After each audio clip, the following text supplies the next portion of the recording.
Thank you for joining us. It's college commencement season, a great time to check in on the health and future of one of our most important local institutions, and that would be the University of Massachusetts system.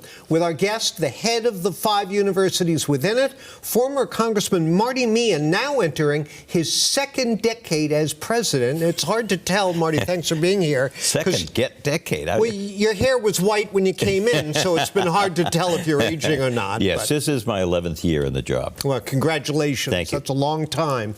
So you used your recent State of the University speech to appeal for more private giving to UMass as a way to blunt the impact of the federal budget cuts in research grants and so forth.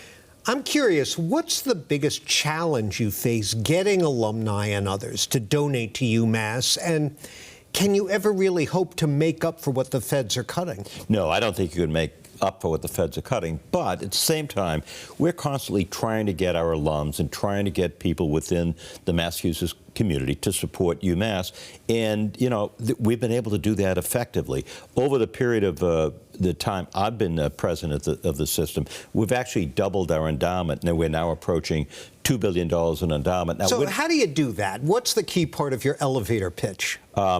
It's more than an elevator pitch. It's a lot of dinners. It's going to meet with people. But I think the most important thing, John, is people don't invest. Let's take Gerald Chan, $175 million investment in our Chan Medical School. It took 6 years. He wanted to make sure that the medical school was a great place. He wanted to make sure it was part of a great system. So you need to demonstrate excellence in what you do. And if you do that, then people will respond. Rob Manning was the chairman of our board for many years, and he made a $50 million commitment to our campuses. And it's because he got a chance to see the excellence at UMass of our research, of our faculty. And so if people have confidence in it and they understand, look, I believe UMass is the most important institution in Massachusetts for social mobility, for the economy. If they have confidence in what we're doing, they'll invest in it. So over a year ago, I believe, or almost a year ago, Governor Healy proposed something called the DRIVE Act, yes, which would funnel $400 million into the system to help make up for the federal cuts. That legislation has not moved. Why hasn't it moved, and what's your message to Beacon Hill about that bill? Well, we've been trying to work with the governor to get Beacon Hill to move on this, and the House passed something with $200 million, and the Senate passed something with $100 million. But we need the money now. We are losing researchers to other countries. Research is the engine that drives the economy of Massachusetts. And, you know, the Donahue Institute did a study just showing federal research is really important to Massachusetts. We can't afford to lose it. And so I'm hoping it's been tied up.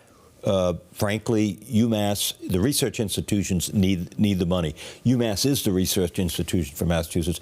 I hope they move it, and we're trying to push them. So well, maybe this show will help them. Well, maybe they do. A lot of them do watch this, yes. But I'm curious because over the years, you know, I've been covering this a long time, well over 100 years at this point, and there's been kind of an attitude toward UMass up on Beacon Hill of, oh, well, you've got plenty of money as it is. Is that still persisting? Look, we don't. I'll give you an example. The House version of the budget, we don't control our cost of living increases. The state tells us what they're going to be.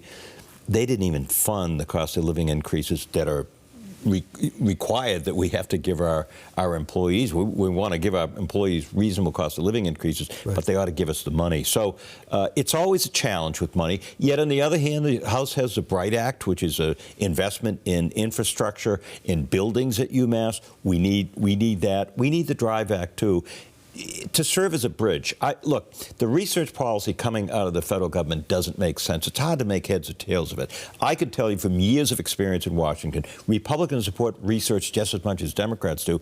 We just need to get through the next couple of years, which have been difficult on our research. The research affects over 1 million jobs in Massachusetts. The state gets about 15% of its revenue from research-related infrastructure. So it's really important, and it's getting people to realize how important research is. One more money-related question. We've been talking about all the federal budget cuts and the squeeze it's putting on UMass. What impact is that going to have on tuition and fees for the fall?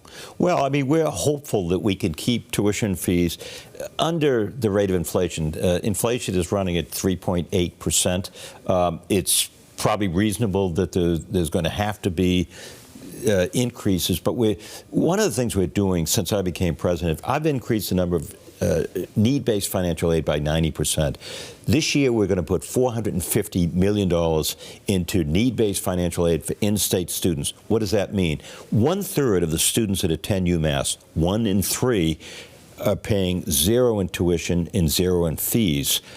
Anyone that makes $75,000 or below, they don't pay anything to attend UMass. And the average person across the board pays $7,000 a year to come to UMass. So we're increasing. It's one of the other reasons fundraising is important. We need to provide need-based financial aid to students, and we're doing it at record numbers. So that's what makes us accessible and affordable to everyone. The sticker price is not necessarily what a student's going to pay, depending upon in-state financial need. Well, one of the reasons why many families scrimp and save and sweat to come up with the dough, albeit with the kind of help you're talking about, is that it sets their son or daughter up to do well once they graduate. Yes.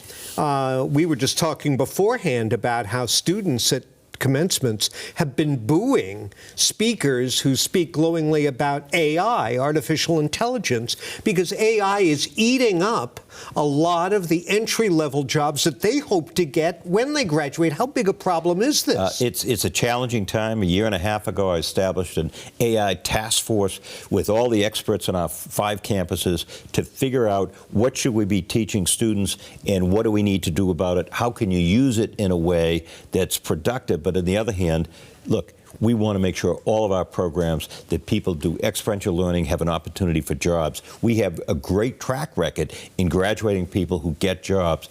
That's right. The most critical thing is making sure students are prepared to enter the workforce. AI is challenging.